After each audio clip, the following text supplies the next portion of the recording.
కూలిలోనే కుళ్ళుతున్నారు తమ్ములు, తమ్ములు నా చిన్ని చెల్లెలు.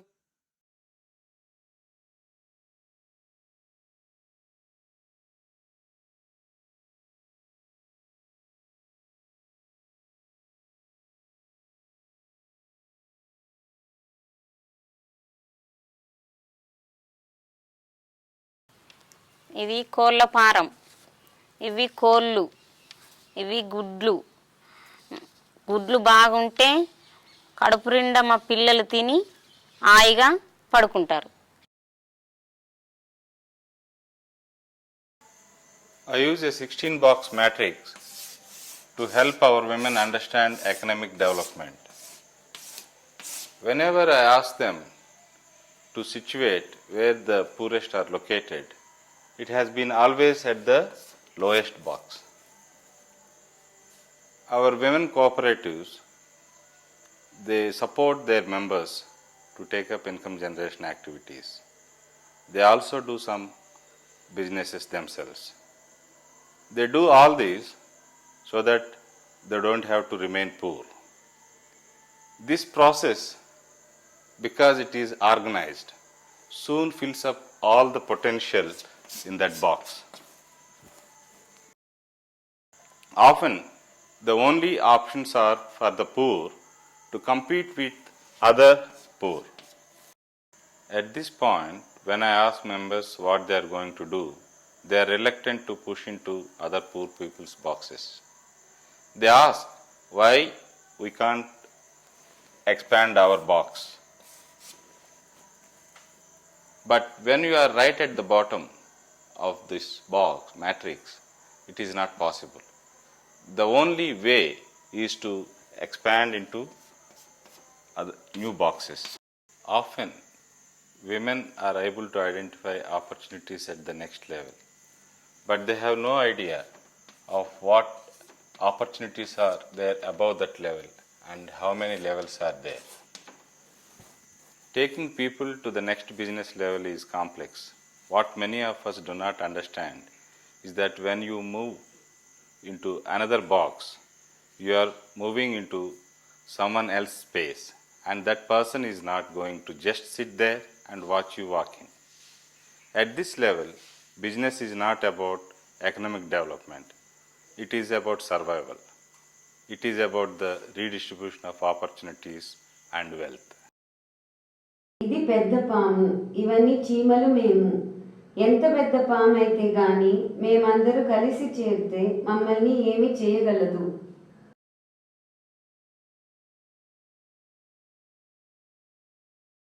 అందరూ మా గరీబుల కోసమే మాట్లాడతారు. ఆయన మాట్లాడిన మేము మా మనసుల్ని మాట్లాడుకున్నాము. మూడేండ్ల నుంచి ఇప్పుడు మా 11,000 మంది ఈ జిల్లాలో మేము మాట్లాడుతూ ఉంటే అందరూ వింటున్నారు.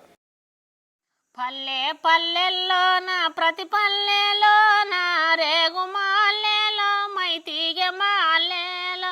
సర్కారు కనీస పాట 6 లక్షలుంటే మేము 7 లక్షలకు టెండర్ వేశాము. కానీ జాయింట్ కలెక్టర్ గారు సర్కారుకు ఆదాయం పెరగాలి, ఇంకా 2 లక్షలు ఎక్కువ పెట్టండి అన్నారు. నిరుపేదలు సర్కారుకు ఆదాయం ఎట్లా పెంచుతారో మాకు అర్థం కాలేదు. అయినా మన సర్కారుకు మనం మద్దతు ఇవ్వకుంటే ఎవరు ఇస్తారో అని అనుకున్నాము. మాకు పోటీ ఎవరు రాకున్నా 3 లక్షలు ఎక్కువ పెట్టి మొత్తం 9 లక్షల సర్కారుకు కట్టాము.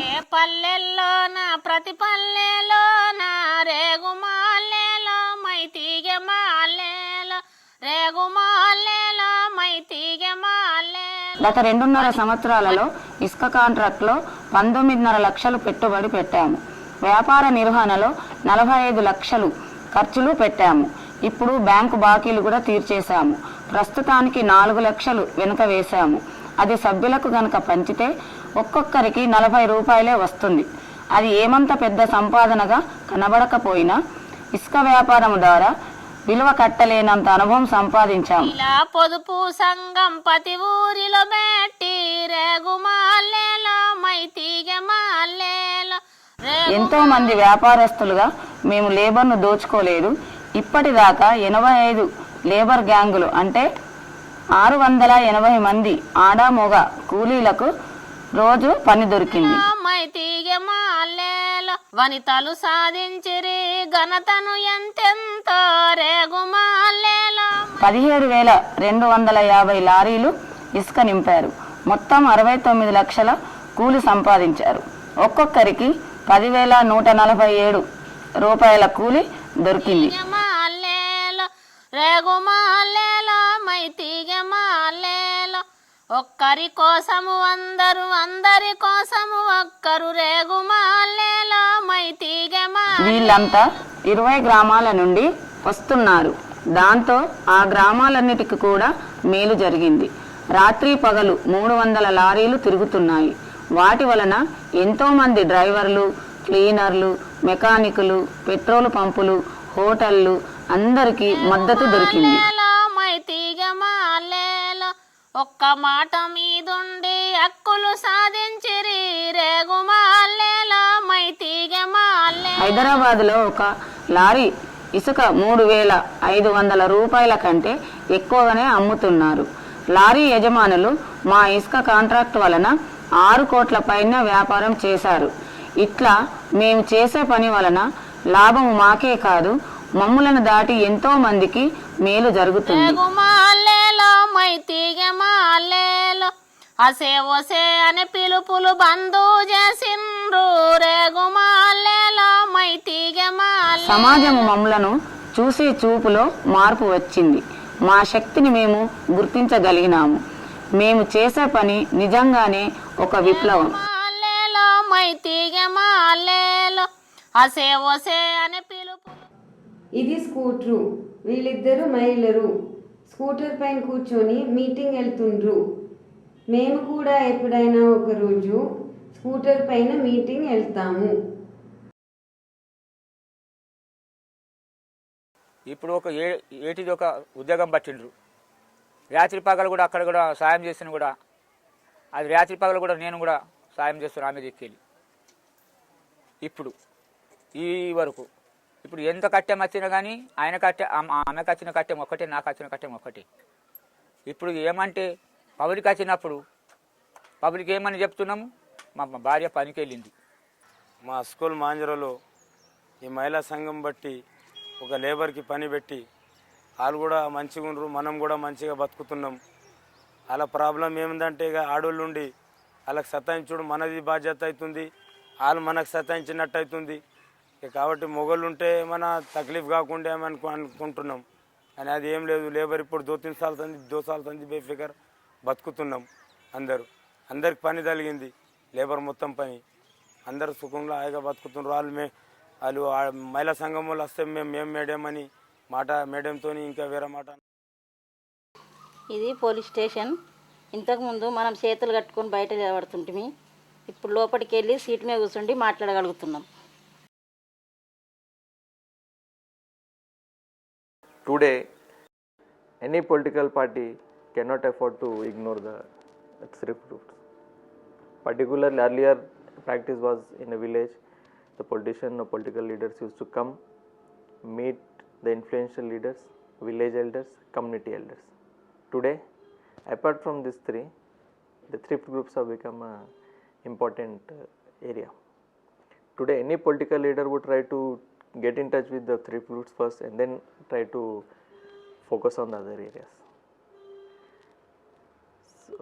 Even earlier in the weaker section among the family members, women were literally taken into confidence by the men folks saying that okay, you are going to take a decision, you are going and coming and voting for a particular party. Today that's not the question. The women are assertive, they know their rights, they are in a position to even influence the men folk, saying that okay, this is what is to be done, this is right for us, we take a decision and we will abide by it. And moreover, when it is a collective group of women, it becomes a very influential decision making. Even the men focus are forced to surrender to their aggressiveness or say assertiveness.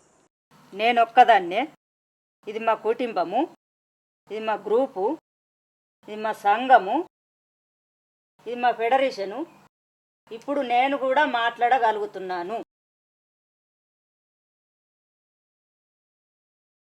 Government job అంటే పనులు అంటే government అది pen పెట్టుకొని చేతిలో పుస్తకం పట్టుకొని పోతారు 9 బజే ఎక్కుతారు డ్యూటీ మీద 4 బజే ఇంటికి వస్తారు అది మరి అట్లా ఎప్పుడు పోవాలంటే అప్పుడు పోవాలా పొద్దుమికి 8 బజే ఇంటికి వస్తే లేకుంటే అట్లే ఉంటా మన నా ఇట్లా పని అయినవి ఎట్లనే ఉంటా ఉన్న బాధ్యత మాకే గవర్నమెంట్ జాబ్ అంటే మంచి పని కానీ మాకు జర ఇది మన ఈ టెండర్ పట్టేసి అని పనులు చాలా ఏ పని అయినా మా పని మీద చేసుకుంటాం ఏ రకం కానీ మా పని మీద చేసుకుంటాం. ఇంతకుముందు ఇసుక కాంట్రాక్ట్ తీసుకున్న వాళ్ళు ఎంత డబ్బులు ఉన్నాయో ఎవరికి తెలియదు. ఎందుకంటే వాళ్ళు 300 తీసుకొని 100 రూపాయలు రాసుకొని ఎందుకంటే ట్యాక్స్ తగ్గించుకోవాలని. కానీ మనము 11,000 మంది సభ్యులను జవాబుదారులను కాబట్టి ఎంత తీసుకుంటే అంతే రాస్తున్నాము. ప్రతి ఊర్లో చిన్న పిల్లాడుగా అయినా ఎంత లెక్క అని వాళ్ళందరికీ తెలుసు కాబట్టి మా మీద డిమాండ్ చేస్తున్నారు. దీనివలన ప్రజాస్వామ్యం చూస్తే నిజం అనిపిస్తుంది, కరెక్ట్ అనిపిస్తుంది. మరి వ్యాపారంలో అయితే మంచిది కాదనిపిస్తుంది. The Nizamabad District Max Federation is an apex body which has turned out to be a focus body for all the mandal level Max societies. It has come under one umbrella. It has done lot of activities which have really reflected on the district administration's apathy towards the women, the weaker sections. The activities taken up by these groups have been taken out by the government, so much so that today the Max societies have become a focal point for any decision making. Never in the history of say entire state, no women thrift group has dared to take on the sand mafia. Literally we should say it's a sand mafia. It's an organized restriction of natural resources. But this women took a bold decision. Once a notification was issued for sand quarrying, they entered the bid, got the tender also by spending around 9 lakhs, which is a huge amount. For a woman who could not even afford to have 10 rupee, pulling in so much of money itself is an achievement. And if the achievement of getting a tender itself was a happy event, but further trouble was always in store for them. Once they got the sand quarry license, the other contractors started trying to put spokes, trying to create difficulties for them. Being inexperienced and not in a position to do to know what exactly to do, slowly they got the experience in wake of lot of hurdles wherein even they were forced not to carry out quarrying for a long time. And in between they had this legal battle, district administration trying to put some hardships, some problems for them, and finally when they approached the court, they got a favorable verdict. Despite a court order, it took almost 4 months for the district administration to act. The order came very late to the district administration, and then the district administration tried to pass on the buck, saying that as a district level sand committee will take care of the quarrying issue. And this woman had to literally come down every day, travel more than 100 kilometers, come to headquarters, try to meet the collector, meet the panchayat officer and other officers, and trying to convince them, saying that we have got a legitimate right on the quarrying. But it was again left to the elected body of Jilla Parishad to take a decision. And finally when they got it, they are really happy. ముందు సంస్థ నుంచి నేర్చుకునే వాళ్ళము, ఇప్పుడు ఒక్కొల్ల నుంచి ఒక్కొల్ల నేర్చుకుంటున్నాము.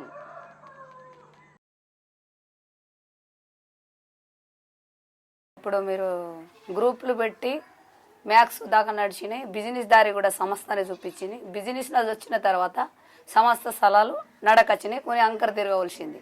అంటే ఇక్కడ మా స్థలాలే కొన్ని చేసుకొని ఇక్కడ బిజినెస్ నడుచుకునవలసింది. ఇప్పటిది అంటే మీరు చెప్పింది కూడా కరెక్టే ఉంటుంది, కానీ ఇక్కడ అంకర తిరగవలసింది. నిదానము నడుస్తలేదు.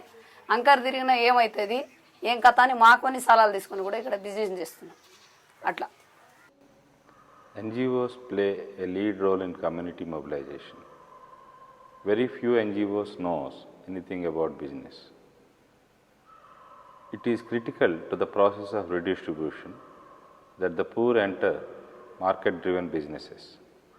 To facilitate this and to make its accompaniment meaningful, NGOs have to adapt their value framework to this new paradigm. మొగడు పెండ్లం కొట్లాడుకున్నాము, సంఘం దగ్గరికి వెళ్ళినాము, సంఘం వచ్చి మంచిగా చేసినారు. గుండెల్లో బలమున్నది మనకు, చేతుల్లో శక్తి ఉన్నది. మా జుక్కల్ మ్యాక్స్ ఆఫీస్ కాలిపోయింది, ఎవరు తగలబెట్టరో మాకు తెలియదు. ఉసుక టెండర్ బట్టిన గురించి నచ్చక ఎవరు చేశారో మాకు తెలియదు. కదలండో కదలండి, కదం తొక్కుతూ పదం పాడుతూ. బూడిది అయింది కానీ మాకు పర్వాలేదు, దాని నుంచి మనము ప్రాణం వచ్చినట్టు వచ్చింది. గుండెల్లో బలమున్నది మనకు. మరి మన అక్క చెల్లెలను కలిసి ఫెడరేషన్ నుంచి 30,000 ఇచ్చారు, సంస్థ నుంచి 15,000 ఇచ్చారు, ఎలుగు నుంచి 20,000 ఇచ్చారు. దాని గురించి అందరికి చూసుకొని బలంతో ముందుకెళ్తున్నాం మేము. కదలండో కదలండి. మాకు ఇక్కడ ఆఫీస్ లేదు కదా, మండల అధ్యక్షులారు అంత తెలుసుకొని ఇక్కడ మండల ఆఫీసులోనే మీ ఆఫీస్ చూపించారు. 8 రోజుల తర్వాతనే మేము ఇక్కడ ఆఫీసులో meeting జరిపించుకుంటున్నాము. When you enter into another person's space, there is a clash. While you must have the strength to meet this hostility and to overcome it, it is not possible to sustain a business for a long time when the environment is always adversarial. It is therefore critical as you grow into new boxes to make strategic alliances and partnerships with the government, with other members of the new box that you have entered, and with members in the boxes above you. Our women have already started to understand that the future is in non-traditional businesses and that they have no option but to break out of their box. ఇది మా బిడ్డ engineer చదువుతుంది.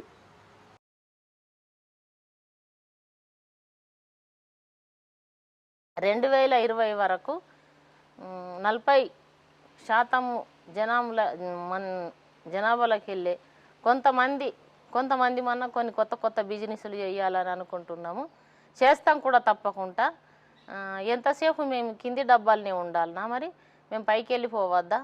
అందుకోసమని మాకు సుఖ మేము అంతటా పోతున్నాము, మీటింగులకు అటు ఇటు పోతున్నాం, మాకు అన్నీ తెలుస్తున్నాయి. ఇక మేము కొత్త బిజినెస్లు చేసుకుంటా, కొత్త పనులు చేసుకుంటా ఇంకా ముందుకు వెళ్ళాలని మా అభిప్రాయము. అంతేకాకుండా మేము ఎంతసేపు మొదటి మెట్టు మీద ఎందుకు ఉండాలా?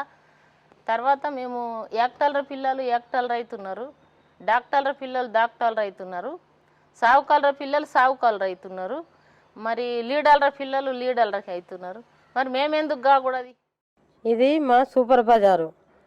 ఇంట్లో అమ్మే వస్తువులన్నీ మేమే తయారు చేస్తాము ముందు.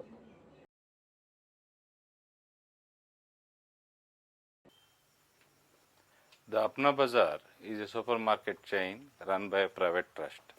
It has entered into an agreement with Government of Andhra Pradesh to offer franchises to SHGs, Dwakra groups and Max. The Nizamabad Mandal Max is the first Max in Andhra Pradesh to become a franchisee. These are some of the first steps that the women are beginning to take into the world of non-traditional businesses. While the women will become entrepreneurs, they are not driven by profit alone. For our women, redistribution of wealth is about more than just money. ఇది మా జెండా. ఇంత మునుపు పెద్ద లీడర్లే ఎగిరేసేవాళ్ళు, ఇప్పుడు మా max దగ్గర మేము కూడా ఎగిరేస్తున్నాం. అట్లని మా పిల్లలను కాలేజీ పంపుతున్నాం. ఇమ్మేది నడిపించే bus, petrol pump, supermarket, ఆటోవా, దవాఖానా, కిరాణా దుకాణం, కూరగాయలు, ఏ సమస్యలు వచ్చినా బలమున్నది మనకు, చేతుల్లో శక్తి ఉన్నది ఓయమ్మ. గుండెల్లో బలమున్నది మనకు, చేతుల్లో శక్తి ఉన్నది చెల్లెమ్మ. కదలండో కదలండి, కదం తొక్కుతూ పదం పాడుతూ. గుండెల్లో బలమున్నది మనకు, చేతుల్లో శక్తి ఉన్నది ఓయమ్మ. గుండెల్లో బలమున్నది మనకు, చేతుల్లో శక్తి ఉన్నది చెల్లెమ్మ. కదలండో కదలండి, కదం తొక్కుతూ పదం పాడుతూ గుండెల్లో బలమున్నది మనకు చేతుల్లో శక్తి ఉన్నది ఓయమ్మ గుండెల్లో బలమున్నది.